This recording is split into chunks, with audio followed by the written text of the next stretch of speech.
ఇక నిజామాబాద్ జిల్లా ఆర్మూరు మండలంలో రైతులు రోడ్డెక్కారు. ధాన్యం కొనుగోళ్లలో జరుగుతున్న జాప్యాన్ని నిరసిస్తూ పర్కెట్ దగ్గర జాతీయ రహదారిపై బైఠాయించారు. ధాన్యం కొనుగోలు ప్రక్రియను వెంటనే వేగవంతం చేయాలని డిమాండ్ చేశారు. తరుగు లేకుండా ధాన్యాన్ని కొనుగోలు చేయడంతో పాటు మిల్లర్ల అక్రమాలు అరికట్టి మద్దతు ధర దక్కేలా చూడాలని కోరుతున్నారు. రైతుల ఆందోళనతో పర్కెట్ రహదారిపై వాహనాల రాకపోకలు నిలిచిపోయి భారీగా ట్రాఫిక్ జామ్ ఏర్పడింది.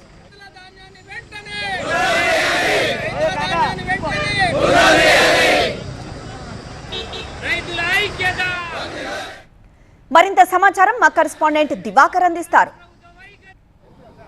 ధాన్యం కొనుగోలులో జాప్యాన్ని నిరసిస్తూ ఉమ్మడి నిజామాబాద్ జిల్లా వ్యాప్తంగా రోజుకో చోట రైతులు ఆందోళనకు దిగుతున్నారు. ప్రస్తుతం మనం చూడొచ్చు ఆర్మూరు మండలం పెర్కిట్లో పెద్ద ఎత్తున రైతులంతా వచ్చి నిరసన తెలుపుతున్నారు. వారు గత 15 రోజుల పండించినటువంటి పంటను ఎవరు కూడా కొనుగోలు చేస్తారని చెప్పి ఆవేదన వ్యక్తం చేస్తున్నారు. మనతో పాటు రైతులు ఉన్నారు, అడిగి తెలుసుకుందాం. చెప్పండి, అసలు ఏం డిమాండ్ చేస్తున్నారు, ఎందుకు నిరసన?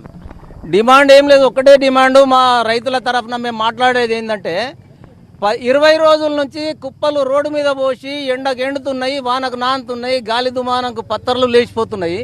కనీసము జోక్తలేరు.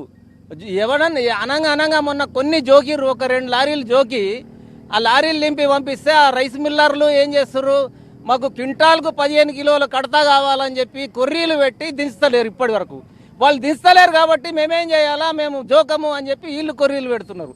కాబట్టి ఈ రైస్ మిల్లర్లపై వెంటనే చర్య తీసుకొని యాక్షన్ తీసుకొని వాళ్ళని తక్షణమే అయితే రైస్ మిల్లర్లకు తాళాలేయ్యి లేదంటారు. రాష్ట్ర ప్రభుత్వం మంత్రులు దగ్గర ఉండి తెరిపించి కాంటాలు లేపించి ఆఖరి బస్త వరకు ఇది వరకు ఎట్లయితే కొన్నారో అదే రకంగా కొనాలి, ఆఖరి బస్త వరకు లేపాలని మా ప్రధాన డిమాండ్. మీరు చెప్పండి, అంటే ఎందుకు ప్రధాన కారణం ఆలస్యం కావడానికి ఏం కారణం అని చెప్తున్నారు? ఇప్పటి వరకు ఎట్లా ఉంది ధాన్యం కొనుగోలు కేంద్రాల పరిస్థితి? ఈ రేవంత్ రెడ్డి గవర్నమెంట్ ప్రజాప్రభుత్వం రైతు ప్రభుత్వం అనే అధికారంలోకి వచ్చింది. ఇదే ఆర్మూరు గడ్డ మీద రేపు ఆ రోజు నేను వడ్లకు బోనస్ 500 ఇస్తా, ఎర్రజొన్నలకు 5000 ఇస్తా, పసుపుకు 15,000 ఇస్తా అని చెప్పి ప్రకటించిన రేవంత్ రెడ్డి గారు ఇవాళ రైతు ఇలా వడ్లు కొని రోడ్డు మీద వార వస్తే కొనే పరిస్థితి లేరు. ఇలాంటి పరిస్థితుల్లో ఇవాళ రైతుకు ఒక క్వింటాల్కు 10 కిలోల తరుగు తీస్తున్నారు. దీని మీద స్పందన లేదు. ఒక్కొక్క రైతు పెర్కిట్ సొసైటీ రైతు ఆర్మూరు 10లో ఇవరకు 15 రోజులు 20 రోజులు అయింది ఒక రైతు కోసి ఇవరకు ఒక క్వింటాలు ధాన్యం కొనలేదు. ఇప్పటికైనా ప్రభుత్వం తొందరగా స్పందించి స్థానిక నాయకులు స్థానిక అధికారులు స్పందించి పెద్ద ఎత్తున ఈ కొనుగోలు కేంద్రాలు తక్షణమే చేయాలని మేము డిమాండ్ చేస్తాం. లేకపోతే రేపు పొద్దున 4 రోజులలో పెద్ద హైవే దిగ్బంధం చేస్తాం ఈ ఆర్మూరు ప్రాంత ఏరియాలో నుంచి. ఇంతకుముందు ఎర్రజొన్న పోరాటం ఎలా జరిగిందో ఈరోజు వడ్లకు అదే పోరాటం జరుగుతుందని మేము కోరుతున్నాం. ఈరోజు రైతులు ఆగ్రహంతో ఇక్కడ రోడ్డెక్కి ధర్నాలు చేయడం జరిగింది.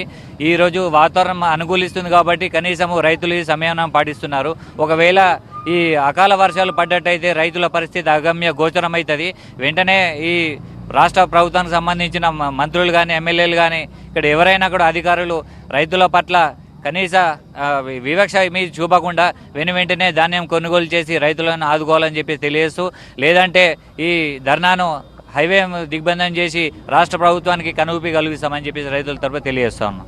మొత్తం మీద ఉమ్మడి నిజామాబాద్ జిల్లా వ్యాప్తంగా రోజు రోజుకు ఈ రైతుల ఆందోళనలు ముదురుతూ ఉన్నాయి. వారు కొనుగోలు కేంద్రాల్లో తొందరగా అంటే జాప్యాన్ని పరిష్కరించాలని చెప్పి రైతులు డిమాండ్ చేస్తున్నారు. మరోవైపు మిల్లర్ల తమను దోపిడీ చేస్తున్నారని చెప్పి కూడా ఆరోపిస్తున్నారు. మరోవైపు అధికారులు చెప్తున్న దానికి క్షేత్రస్థాయిలో ఉన్నటువంటి పరిస్థితులకు చాలా భిన్నమైన పరిస్థితులను, ఎందుకంటే కొనుగోలు కేంద్రాలు పూర్తి స్థాయిలో ప్రారంభించామని చెప్పి అధికారులు చెప్తున్నారు. కానీ ఇక్కడ రైతుల సంబంధించిన ధాన్యం మాత్రం ఇంకా కళ్ళాల్లో రోడ్లపైన ఉంటుంది. దీంతో రైతులు ఆగ్రహం వ్యక్తం చేస్తున్నటువంటి పరిస్థితి ఉంది.